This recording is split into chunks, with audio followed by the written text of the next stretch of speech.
Is there someone who you didn't know, like a celebrity, whose death really impacted you? As a child or at any point in time? Any point in time. I think there's like two. Okay.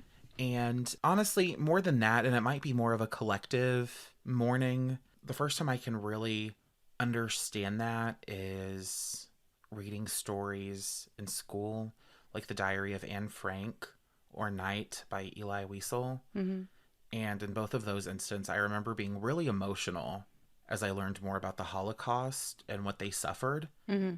And knowing that Anne Frank died at a concentration camp was gutting. It was awful. I remember being really emotional about that. And then in the next instance where something like that happened is when I discovered Matthew Shepard. Yeah. The only reason I discovered Matthew Shepard is because when I came out to my mom, she was like, "I don't want you to be a Matthew Shepard." And I was like, "Who's Matthew Shepard?" I Oh thought it was someone she gosh. knew. Yeah. And of course, she gave me the worst version. I mean, that story's It is awful. awful. It is It is awful. awful regardless of circumstance. Mm-hmm. But she gave me the most horrifying version of that story. Did she exaggerate some I'm sure things? she did. Yeah. I'm sure. Love her much, but she loves to tell a It's on story. brand, yeah. She loves to weave a yarn. Mm-hmm. And I remember when I learned more about it, that was really terrifying. I was like, oh God, I don't want this for me either. It wasn't until 2021 I read a book called All the Young Men by Ruth Coker Burks. And she detailed her time as an Arkansas native during the AIDS epidemic and how poorly AIDS victims were being treated in Arkansas. And of course, we know they were being treated poorly across the United States. Mm-hmm. The And world. yeah, and she outlined how there were so many instances where these AIDS patients that she would go to visit would share with her that they had contacted their family, or she asked them to contact their family. And the family would just say, that person is dead, or that's not my son. And she would essentially be the person that cared for them Mm-hmm. in those situations. And she talked about how those families wouldn't even bury their own dead son. And she would have them cremated, and she interred their ashes on her own family property in Arkansas. And she made appeals to President Clinton, who she knew personally. And, well, not necessarily personally, but family knew They're family. Arkansas, yeah. And how she was ostracized. A cross was burned on her yard. Her daughter was bullied for it, if I remember correctly. And a lot of the stories of those different young men that she helped were really emotional. It was almost a difficult book to finish, Yeah. and it kind of led me down a road of reading more and more and more about the AIDS epidemic. So, although no, not a famous person, there are instances where the death of someone I didn't know has impacted me. Okay. Is that the answer you were expecting? No, because all of yours are like you found out after the fact, not somebody that you were aware of in real time, but it does answer my question.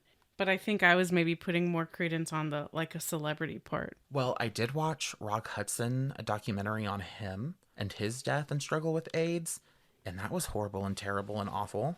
And he's famous, was famous. I think he died before I was alive.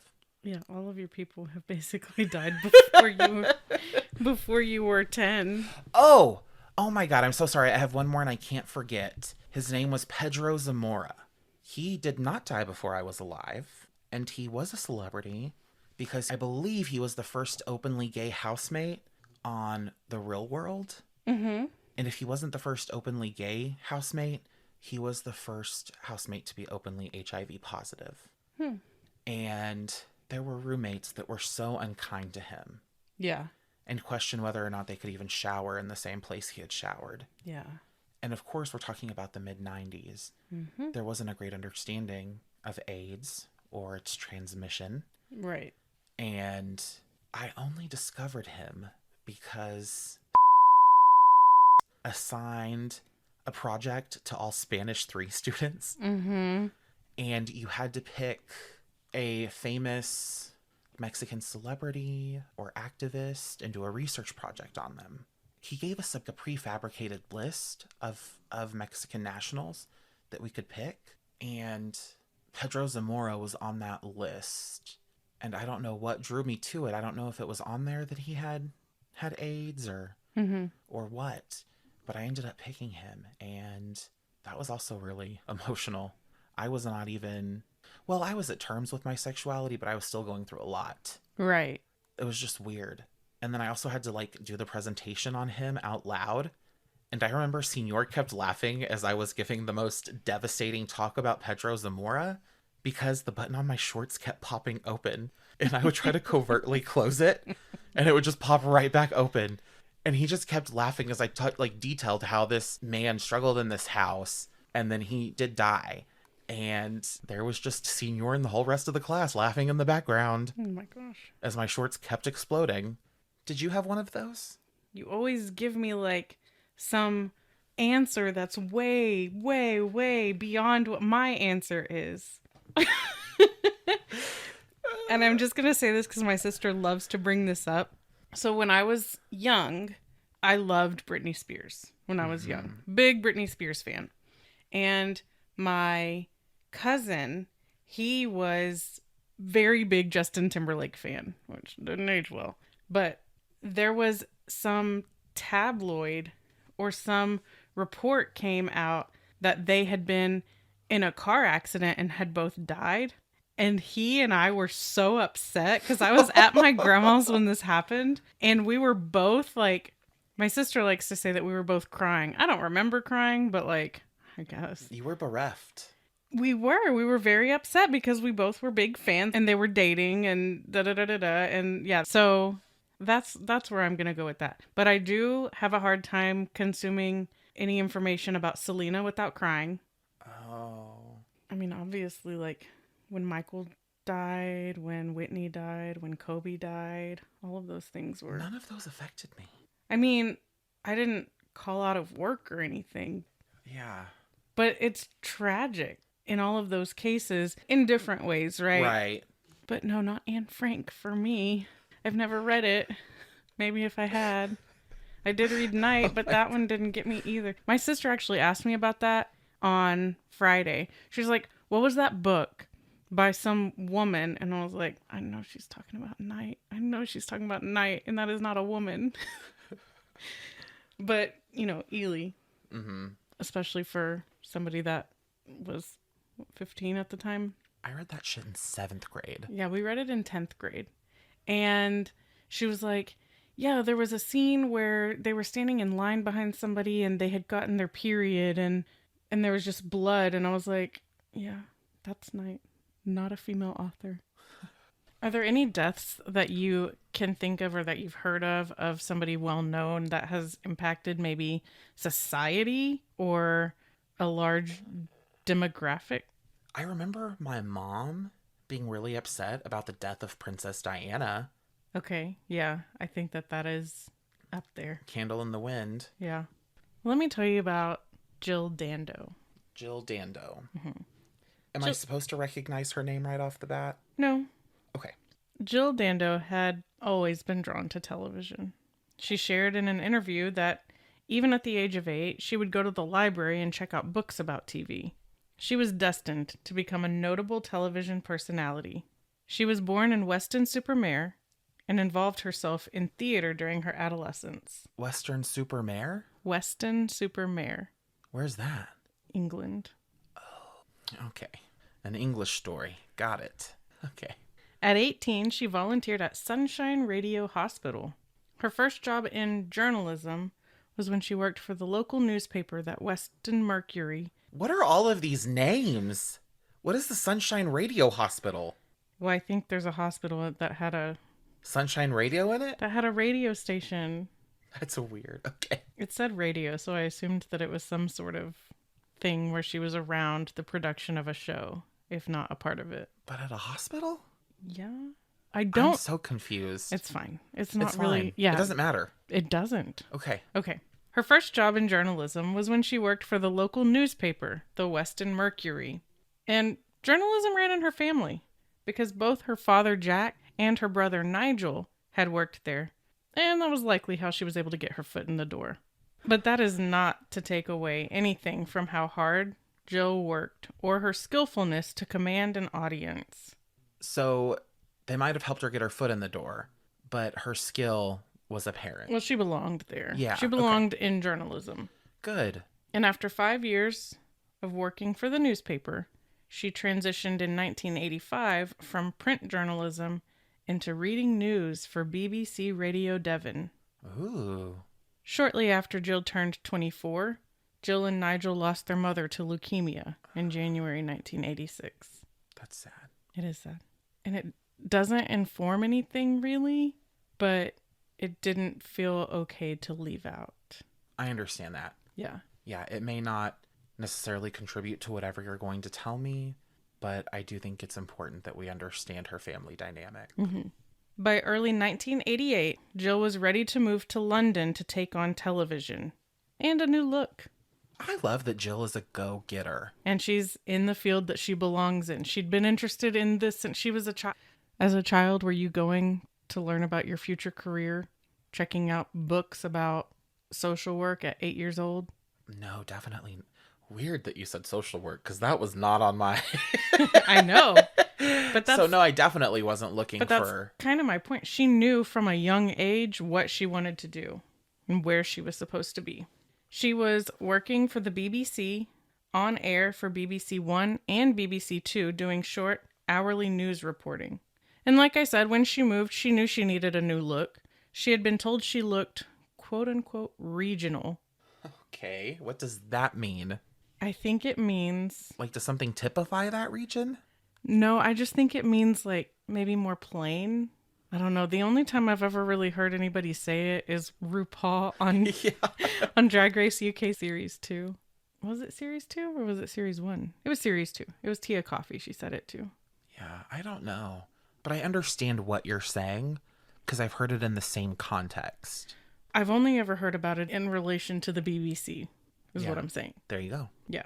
So she dyed her brown hair blonde. She sported a newer, shorter haircut, which ended up becoming trendy. And I'm going to credit her with that. Good. She deserves it. She lost weight. All of this in order to look more the part of a major network journalist. Between 1986 and the mid-90s, she ended up being the presenter on quite a few shows.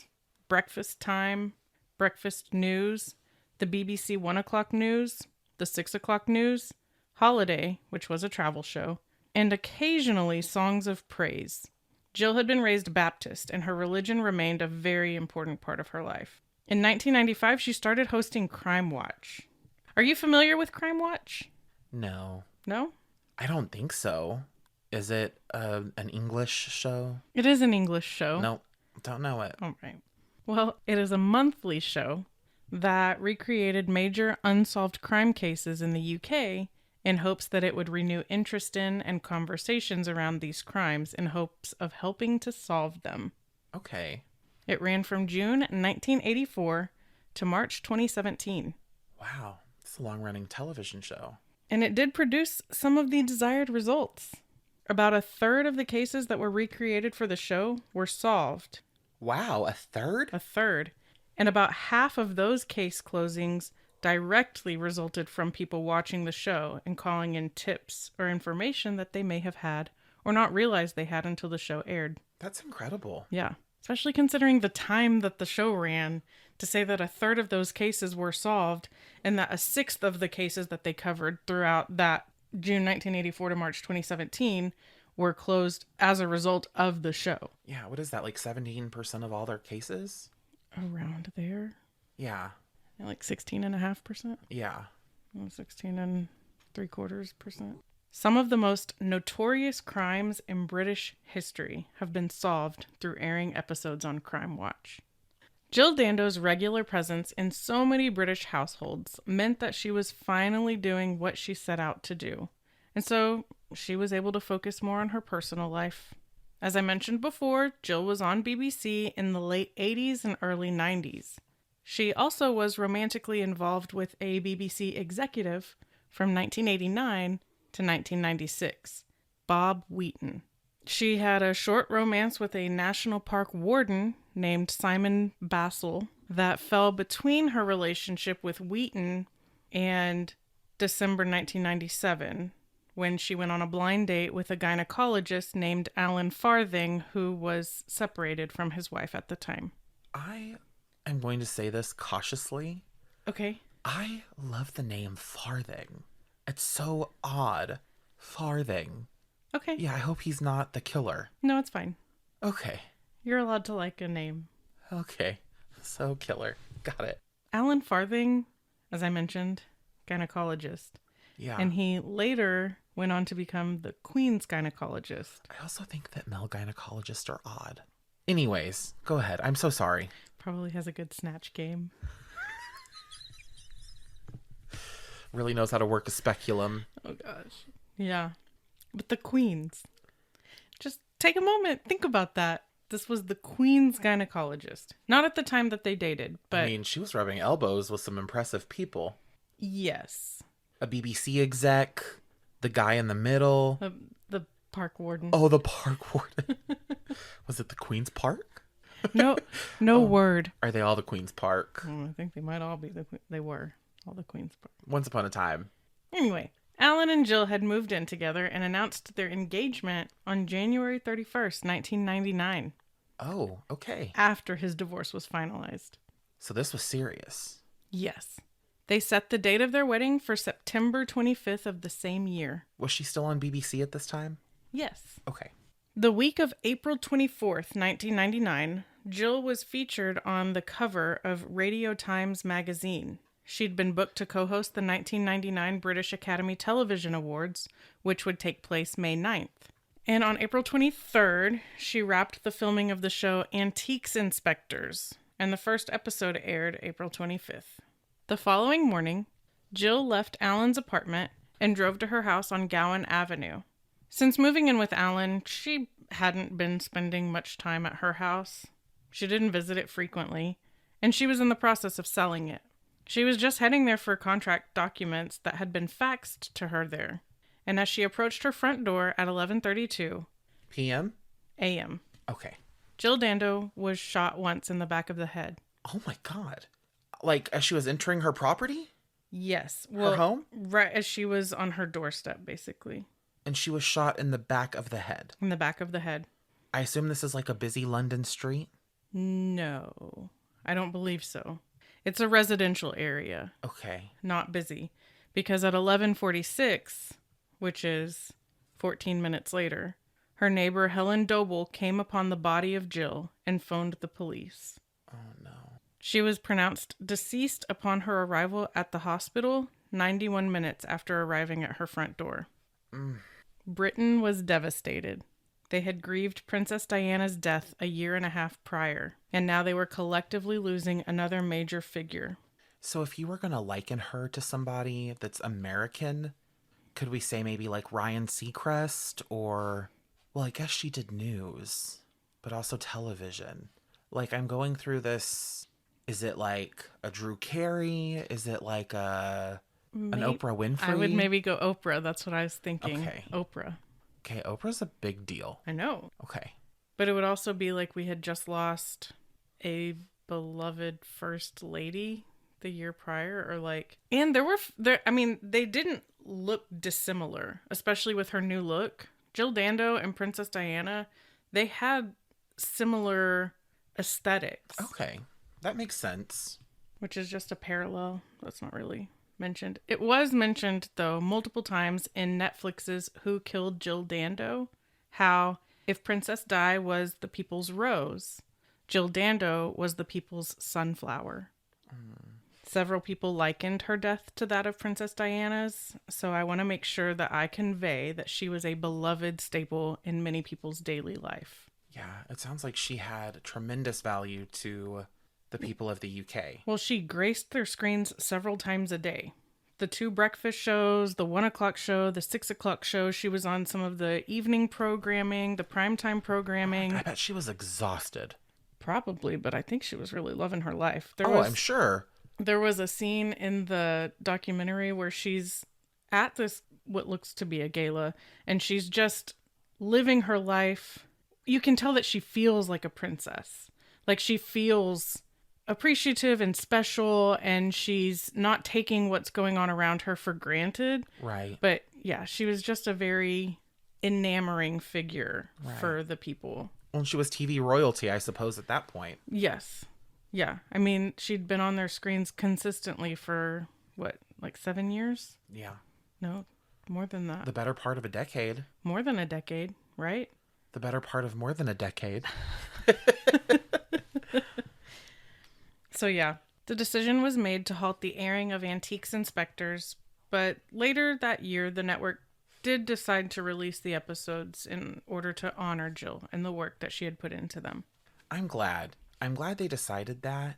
Not totally related, but there was an episode of Buffy the Vampire Slayer in the 90s that was literally set to air the same week as Columbine. Oh. And it was a school shooter episode. And when I look back on the history of like television in the United States, especially in the period of like the 90s, that happened more than once. Like there were instances where these terrible crimes occurred, and it was like right at the time an episode was supposed to air that dealt with a similar situation. Yeah.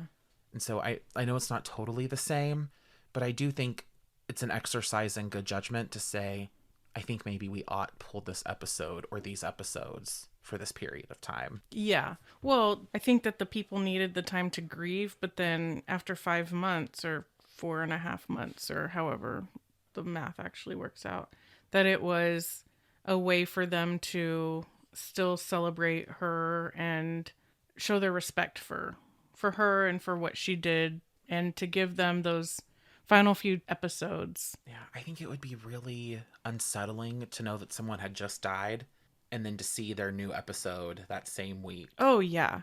So, But it would also feel wrong to know that there were episodes that no one ever got to see. Yes. Yeah. Yeah, it would be like hiding her legacy. Right.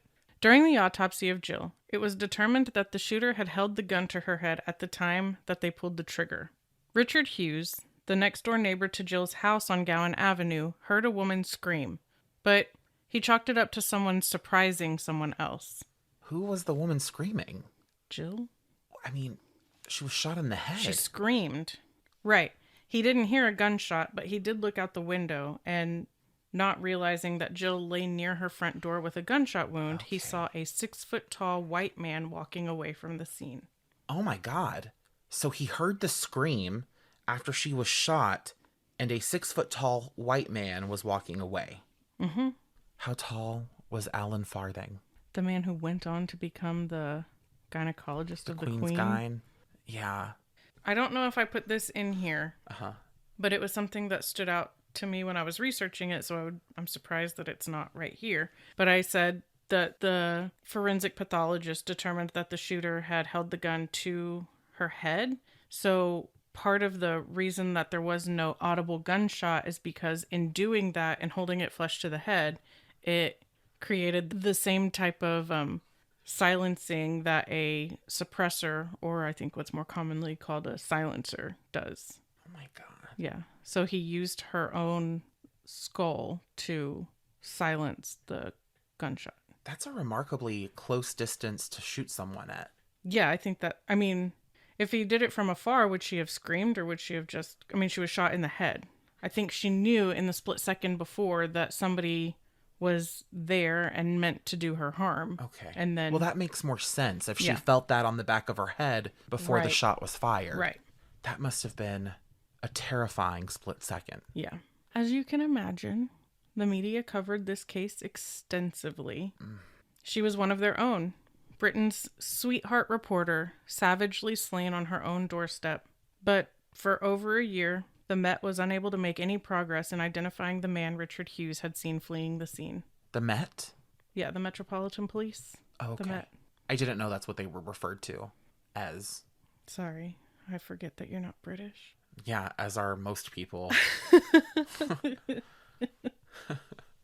With Jill being such a public figure, potential motives were innumerable, and she had met hundreds, if not thousands, of people, reaching at least that many on a regular basis. So, after being unable to find any solid leads within the first 12 months of their investigation, they found a person of interest. Barry George lived in close-ish proximity to Jill Dando's house. the one that she visited infrequently. And George had a history of stalking and other unfavorable behavior. Was his history of stalking Jill Dando? I don't think so. Okay. So, I mean, we know that doing things like that can lead to other troubling behaviors. Yes. It seems a bit like a leap right now. Yeah. They did determine that he matched the psychological profile of someone who might be responsible for committing a crime like this. Mm-hmm. In late May 2000, they started watching George. And 3 days later, they arrested him for Jill's murder. Oh my God. Well, that was quick. Very fast turnaround. 13 months later, in July 2001, George was found guilty and sentenced to life in prison. Okay, I feel like I'm missing some context. Yeah, I think the police were too. Okay. Like, did they say why they arrested him other than the psychological profile? Maybe. What, did the Queen's gynecologist order them to? The case against George left a lot of people feeling uneasy, and it seems Well, like no you shit. are included. Primarily because, all things considered, it was a thin case. Yeah. Mm-hmm.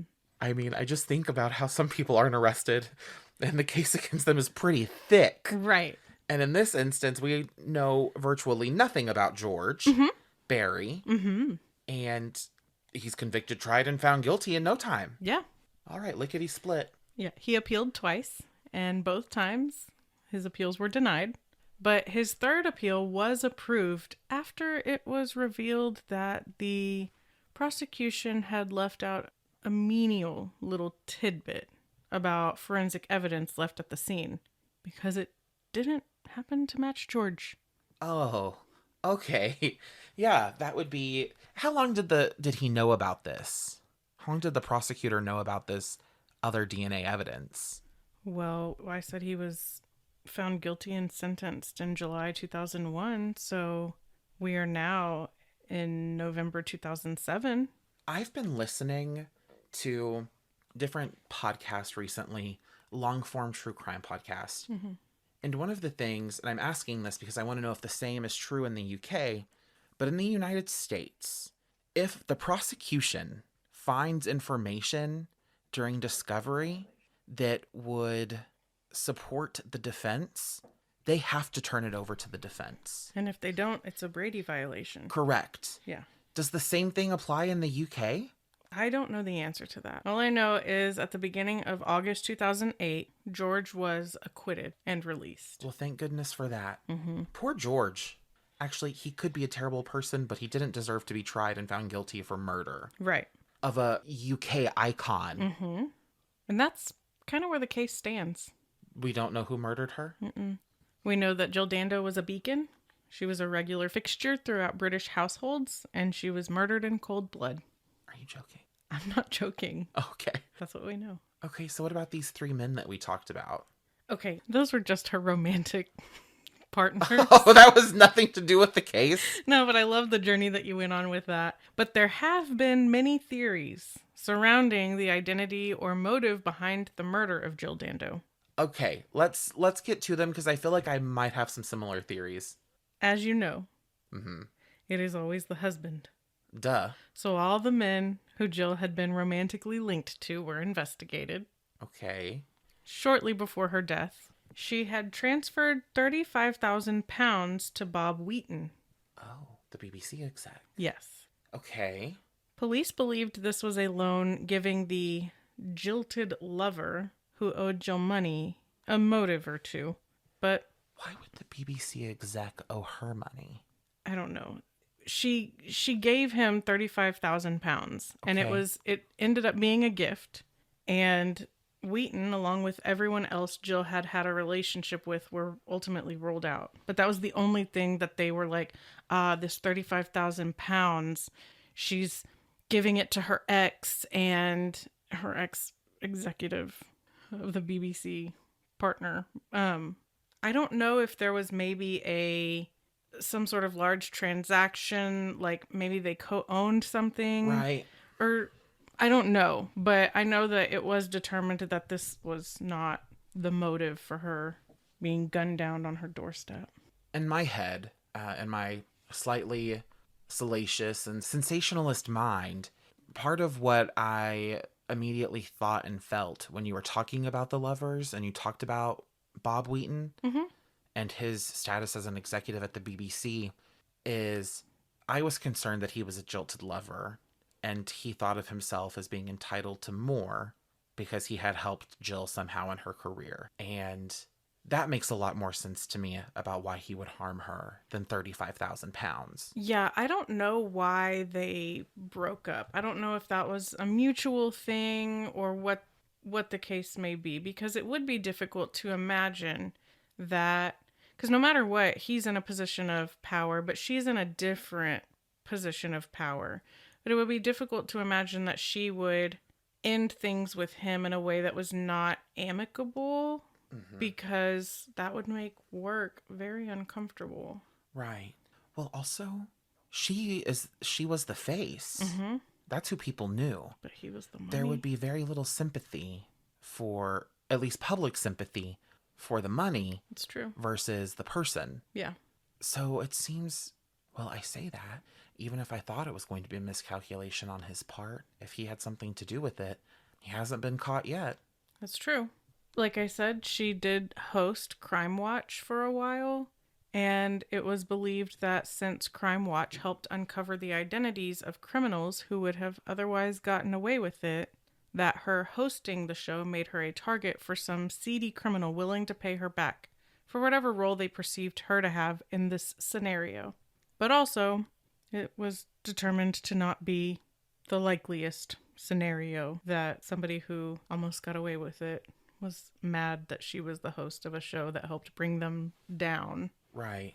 or more accurately, hold them accountable or responsible. Naturally, the possibility of a deranged fan who had formed a parasocial relationship with Jill was also out there, but the police didn't end up finding anything that helped along these lines either. I would assume that if it were an instance of this kind of parasocially connected fan who was fascinated or obsessed with Jill, in those instances, those people are usually, what is the right word? Boundary violators, right? Like it would have been nothing for them to have previously gone into her home. So her brother Nigel did tell the police that she had become agitated in the days leading up to her death by a man who wouldn't leave her alone. But Okay. they weren't able to follow that lead anywhere. Well, that seems to be the most sensical avenue at this point. Possibly, but there are some more theories. Okay. I find this theory to be very unlikely, but they considered the possibility that this was a case of mistaken identity. There was an alleged BBC pedophile ring that Jill had been investigating and reported to BBC management, but that turned out to be more of a rumor than anything. Her agent, John Roseman, who had faxed the contracts Jill was going to her house to pick up, was even investigated by the police because he was the only person they could truly determine knew that she would be going to her former residence, Right. because she hardly ever visited it. Well, that also makes sense. But Roseman, her agent, basically said in the Netflix series, he's not daft enough to have Jill killed because as her agent, she was bringing him a good amount of money. That also makes sense. Right.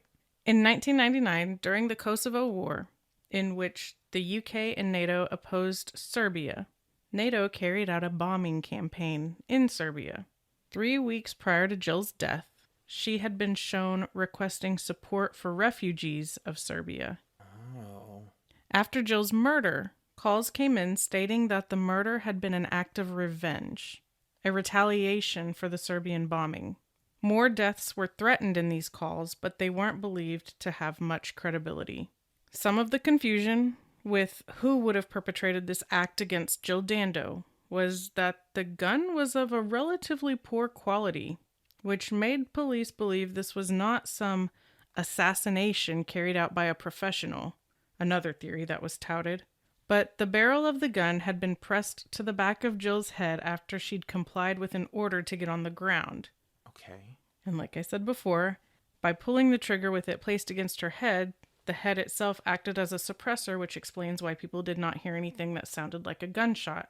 It also would prevent the killer from being covered in blood, so it did seem like it had been pulled off with some level of sophistication. So there's this disconnect between the quality of the gun not being what you would attribute to somebody who was a professional hit person, Mm-hmm. and then the manner in The which technique. right, Yeah. being more in line with somebody who did have those types of skills or training. Okay. I understand that perspective. So is there official thought that she was forced onto the ground before she was shot, or is that just a theory that's floating? I think that she was forced onto the ground Okay. or told to get down and then shot execution style. Okay. In 2019, the British NCIS issued a report that stated they believed Jill was, in fact, murdered in retaliation for the bombing campaign executed against Serbia, noting that the homemade markings on the bullet matched the markings of assassinations that had been carried out in Germany shortly before Jill's death. How could it have taken them that long to put that together? I don't know that it took them that long to put it together. I think it took them that long to release that information or to make that statement. So you think they were playing it close to see what they could? I think that, in similar to when police hold their cards close to their chest because the case is still open, it's still an open investigation. I think that they maybe had this information, but it wasn't, it was a matter of national security. Right. So I wonder if there was fear that it could have caused more international upset if they had announced that a pro-Serbian group, or not a pro-Serbian group, but a retaliatory group. yeah, a Serbian hate group made efforts to act terroristically and kill a BBC personality. So further bolstering this theory, a Serbian journalist had been killed in identical circumstances to Jill's killing. Wow. So again, there's the idea of retaliation, eye for an eye type killing, and choosing somebody that would be impactful. Okay.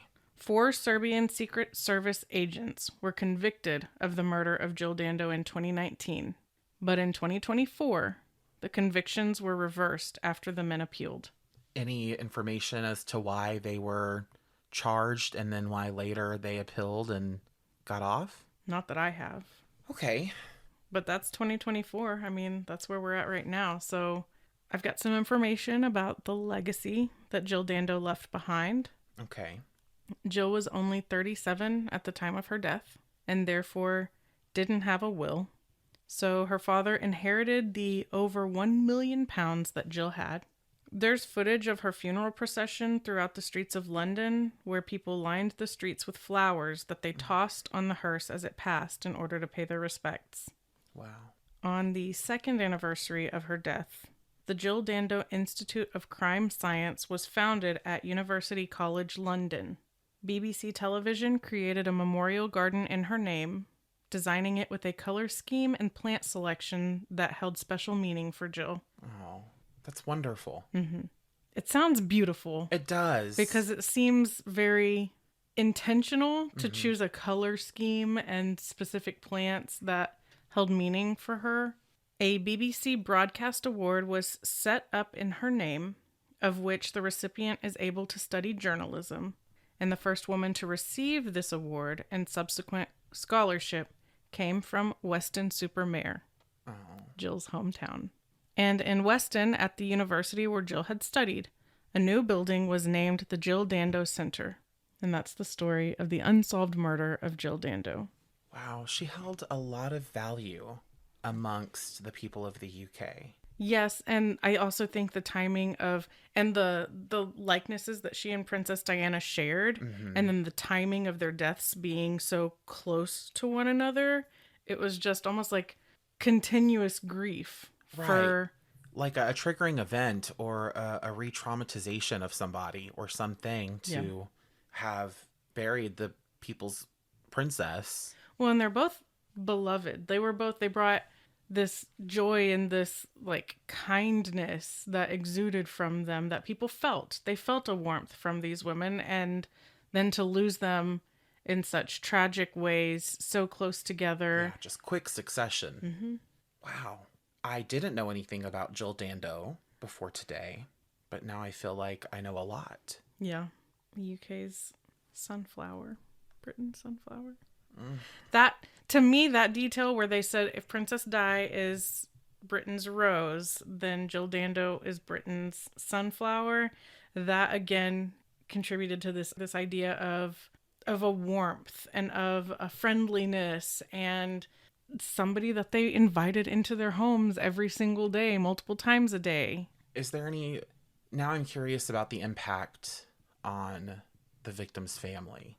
I know that you said that her father inherited her estate. Yes.